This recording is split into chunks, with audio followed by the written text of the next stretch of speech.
Cambodia was the final country to visit in my perfect circle around Southeast Asia. Upon cycling across the border from Laos, I cycled straight for the jewel of Cambodia and seat of the empire, Angkor Wat.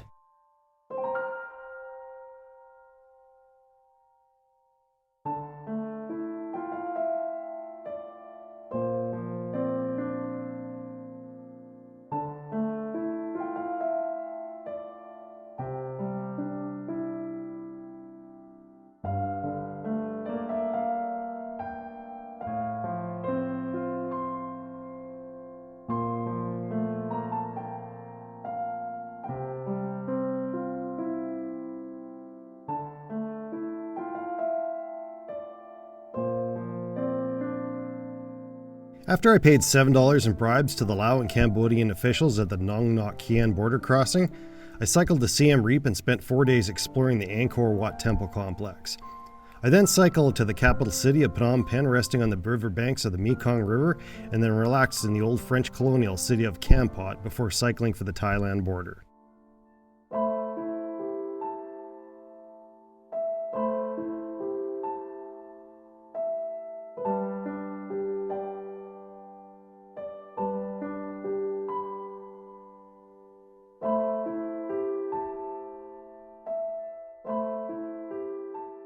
Originally constructed as a Hindu temple during the 12th century, it was gradually transformed into a Buddhist temple towards the end of the century.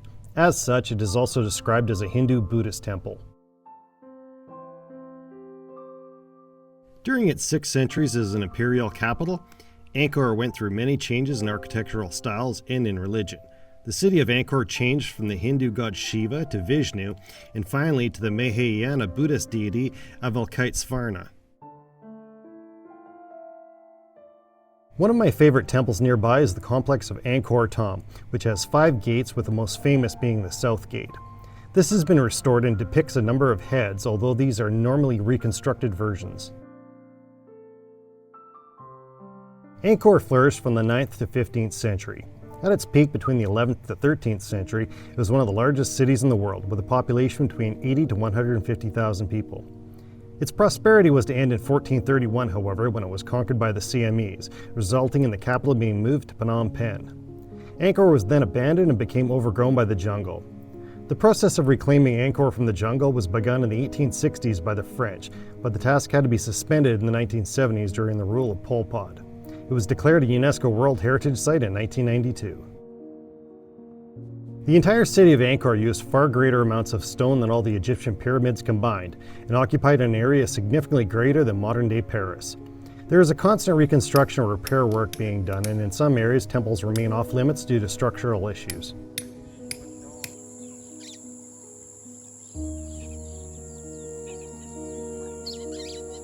There are paved roads connecting most of the temples in the area, but there's also a sandy trail network that I occasionally use to get away from the crowds.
I'll have to find an alternate route because I'm not crossing this thing. So look at my map, maybe another kilometer down the road, but this thing's been out of service for a few years. Yikes. There's the old bridge. Yeah, this new one's much better, so.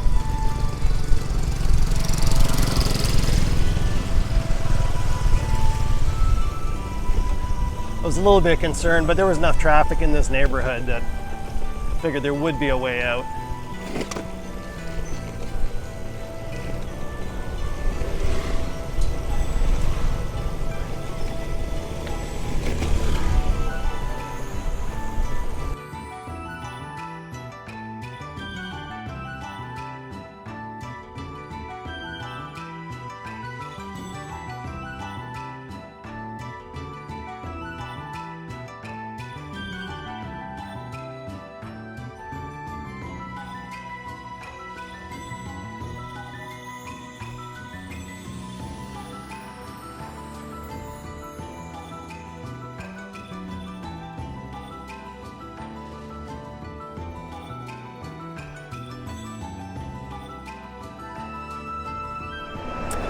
Well, after 42,000 kilometers on my Brooks B17, the whole front end blew off and pieces of metal came flying out, and the whole front end actually popped off and went into a slough.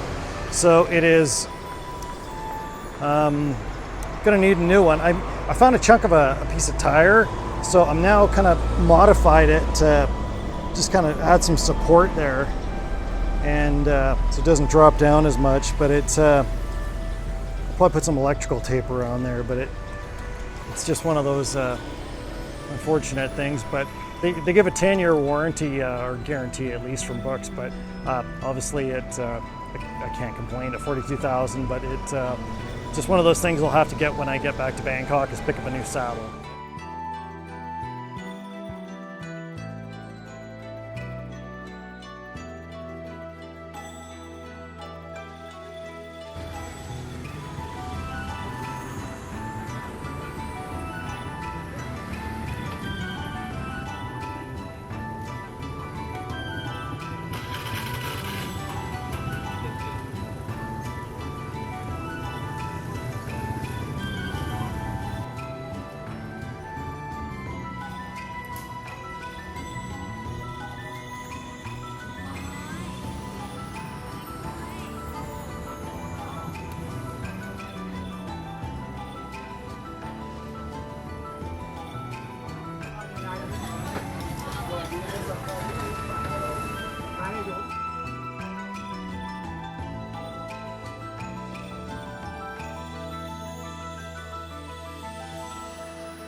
In Kampot, they have, I guess we could call it salt farming, just out on the flat farmland near the ocean. They're working this all by hand, and so I thought I'd come check it out, because I know they also have there's pepper farming here too as well, which I'll probably be checking out tomorrow. But they're doing all of this just one load after another, and they're bringing it into this into the shed here. Let's take a look.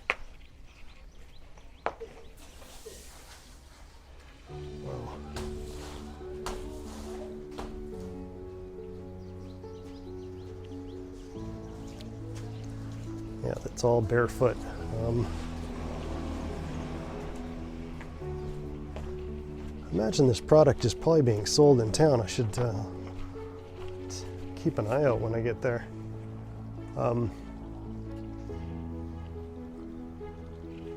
Yeah, it's pretty neat. I think this is what Gandhi taught everybody about getting salt for free without paying any taxes, was go get it yourself. So I think it's good philosophy. Kampot sea salt is extracted from the seawater through salt evaporation ponds along the coast in Kampot and Kep provinces. Salt farms cover around 4,800 hectares of land in both provinces and are owned by 200 families who are members of the Kampot Kep Salt Association.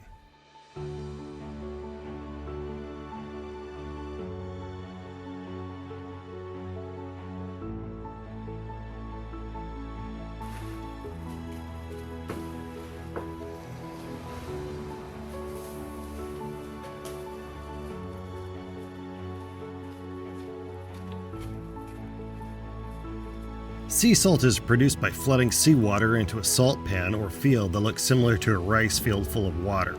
The water is then reduced by evaporation in the hot sun, increasing its salinity. It is then moved to another pan, more water is added, and further evaporation takes place. This process is repeated around 7 or 8 times.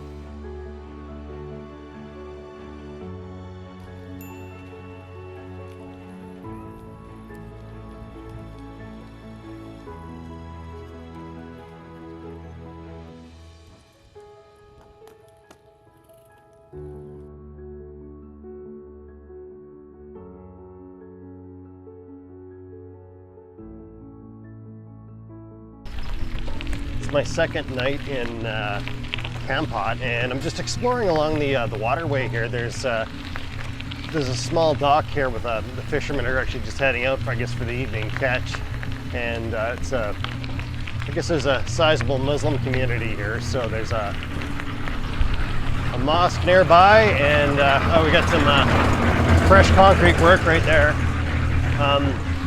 But anyway, it's a beautiful evening, so I thought I'd go for a ride and just, it's not so hot now. Like this afternoon, I just sat in my room with the air conditioner. It was just too steamy out, so I never know. You might see something interesting in these little towns, and take the back alley and the small trails, and dodge some chickens here.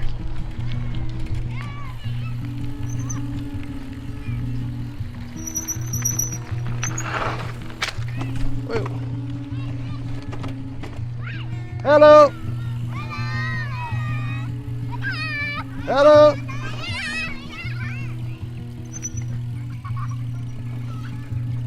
Yeah, there's another dock here at the end. That's quite nice.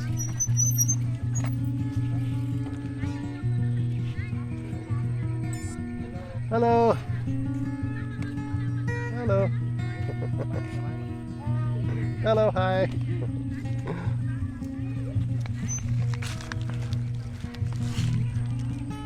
Everybody's so friendly here.